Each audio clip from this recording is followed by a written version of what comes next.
Welcome to the Bookworm Duo, where we explore a variety of books. Let's get started. Today, we are doing a serious deep dive into a novel that is just an incredibly messy and honest look at a family breakup.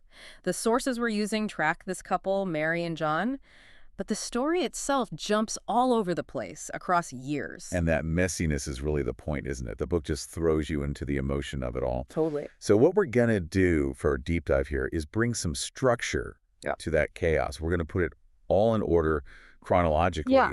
We want to shift it from just being about feelings to more of a clinical look at cause and effect. We're really looking at the themes of control and vengeance. Exactly. We're tracking how these two people, Mary, who is just desperate for some kind of intensity, and John, who is all about control, how they handle their world just completely falling apart. And to get why it imploded so badly, you have to start at the beginning, which was surprisingly really charming. It really was. Their origin story is kind of this masterclass in calculated romance. Mary's a flight attendant, and John is just some guy in economy. Yeah, but what's so interesting is John's decisiveness. It's what she loves at first and then, hates later. He doesn't just ask for her number. No, he has a whole plan. A full plan. He asks for a bunch of beers with his meal, but then he secretly stashes the extra cans under his seat. Right, to weigh down the postcard he leaves for her.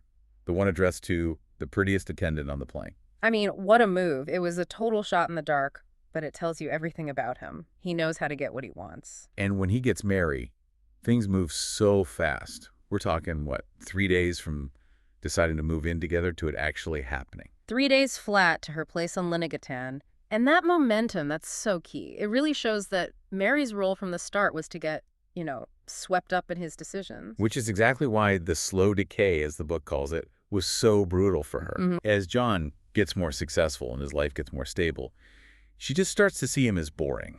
He's all about the kids and the house, and for her, that shared spark is just gone. And the house itself is a perfect symbol for this, right? They're always repainting, always moving rooms around.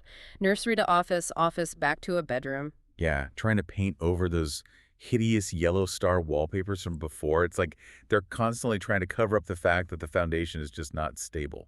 And all this tension is what lands them in counseling with this woman, Maud. Right.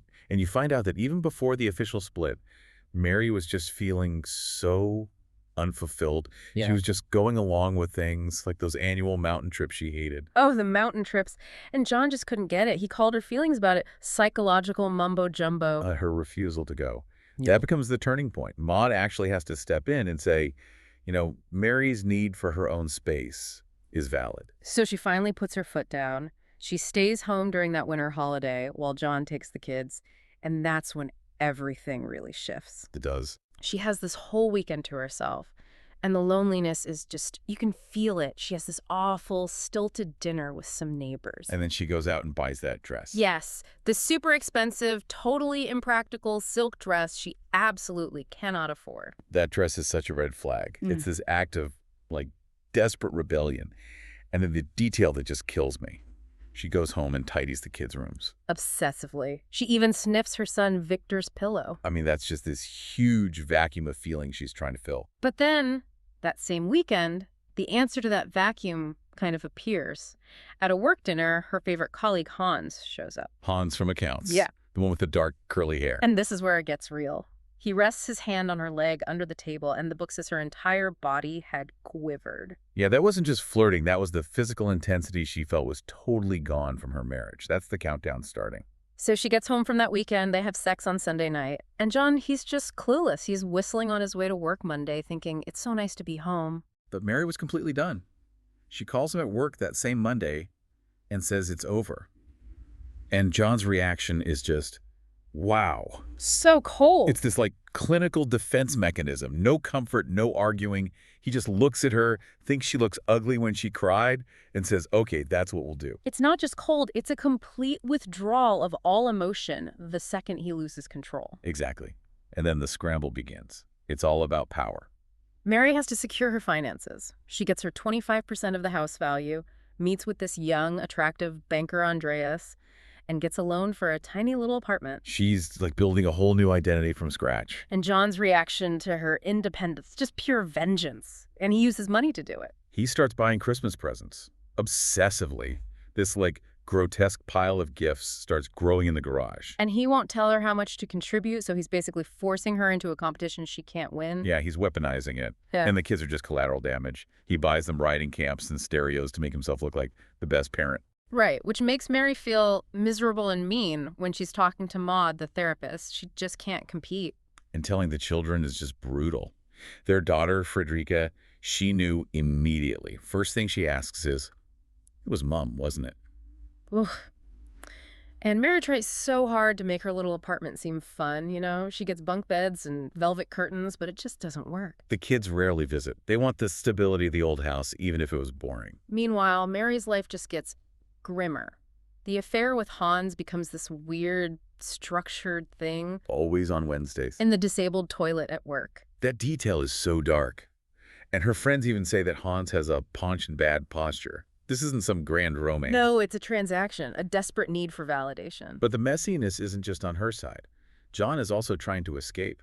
He lies to the kids about flying to London so he can avoid watching Eurovision with them. Right, and instead he just throws this impromptu party with his friends. And Barbo's sister, Louise, is there.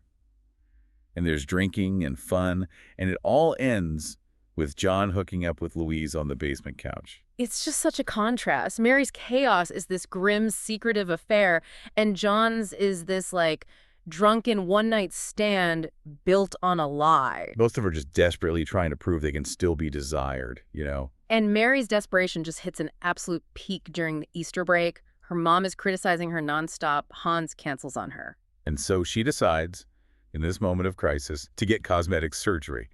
An eyebrow lift. It's just the ultimate attempt to fix an internal problem with an external solution. She wants to look younger for Hans. But the surgery is a total disaster. She looks, and I'm quoting here, like a character in a horror film, and she's in so much pain. And the absolute low point, she has to lie to her own children. She tells them she has a dreadful migraine to avoid them while she's recovering. Yeah, the need to keep up this facade for her lover becomes more important than, motherhood, at least for that moment. And then it all just comes crashing down at once. Hans breaks up with her. Right. And then almost immediately after, she finds out her entire department is moving to Copenhagen. Her job is gone. So just as Mary is hitting absolute rock bottom, John is already launching into a new life. With Netta, Jenny's mom from the stables. Yep. He takes the kids on this surprise trip on a ferry to Finland with Netta. He sleeps with her on the boat. And she immediately whispers, "I love you." The contrast is it's brutal. Mary's left with pain and unemployment, and John finds this instant, deep commitment. So now we jump forward 5 years, and we really see the long-term cost of all this. Yeah. Mary tried Copenhagen for a bit, then she was with a pilot, Wolf, for a few years, trying to run a textile business. Another reinvention. But that's over, too. Yeah, by the time we catch up with her, she's on her own again. And when she calls the old house, it's Netta, who now goes by Jeanette, who answers the phone. And John, he seems to have totally found his new identity. He's married to Netta, they live on a farm, he's into hunting, and they're expecting a baby. He got the stability he always wanted. It seems like it. But that old trauma, it's still there. Netta feels like she's borne the greatest burden in managing this whole blended family situation. She always has to be the villain. Exactly. And that's a huge insight for you, the listener. The trauma of the first divorce doesn't just go away, it infects the new relationship. They're actually in counseling, John and Netta trying to cope. And then just when you think things have settled into this new, complicated normal, life throws the ultimate curveball. John gets diagnosed with bladder cancer. And it spreads fast. Yeah. All those small dramas just become completely meaningless. Netta tells the kids, and Frederica is howling. Jenny runs off to the stable. It's just devastating. And Mary at this point is completely adrift. She's broken up with Rolf, she's living in her mom's apartment, and she's working as a cleaner at a hotel. Her entire focus has shrunk to this obsession with Kostas, the hairy Greek restaurant manager. And she's not even dreaming of romance. She just fantasizes about sleeping with him to get it over with. It's that same transactional approach to intimacy. But unlike before, she's just paralyzed. She can't even ask him out. The woman who made huge life decisions in 3 days is now totally stuck. And then she hits what has to be the ultimate low point for her as a mother. She forgets Frederica's 18th birthday. And she knows it instantly. She knows that's something she will never, ever be forgiven for. The story really starts to close in after that. Netta, who has her own massive burdens, she forces one last meeting. She brings John, who's in a wheelchair now and very frail, to see Mary at her mom's place. And Mary just sees he looks thin and gray, like an old photograph of the man he used to be. It's their final goodbye. She just holds his hand, and he tells her he has no further prognosis. He says the kids should stay home with him for his last Christmas. And that last Christmas is so quiet. He's too sick to even buy Netta a gift. He falls asleep while they're opening presents. But he is grateful. He's grateful for Netta and for their baby, Eva. He calls her the bond that links them all together. He found his peace in the end. It seems so. And the book ends at what we assume is John's funeral. Mary shows up late with her mom, all flustered. She has to stand alone at the back of the church. And she can't even really see her children in the front row. She can't see their faces or the portrait on the coffin. That physical and emotional distance that started years before is finally absolute, even in death. Wow, what a difficult story.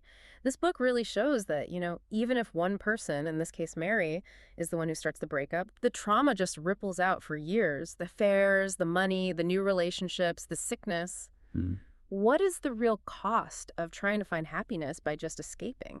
And that's the final question, really. We've tracked all of Mary's desperate attempts to reinvent herself, new jobs, new men, even new eyebrows. Now that John is gone, now that the central conflict of her life is over, does she finally have that space she always wanted? Or has the habit of searching for the next escape just become who she is now? Thanks for joining us. Subscribe for more bookish adventures and hit that like button if you enjoyed the ride. Don't forget to share the knowledge, spread the word.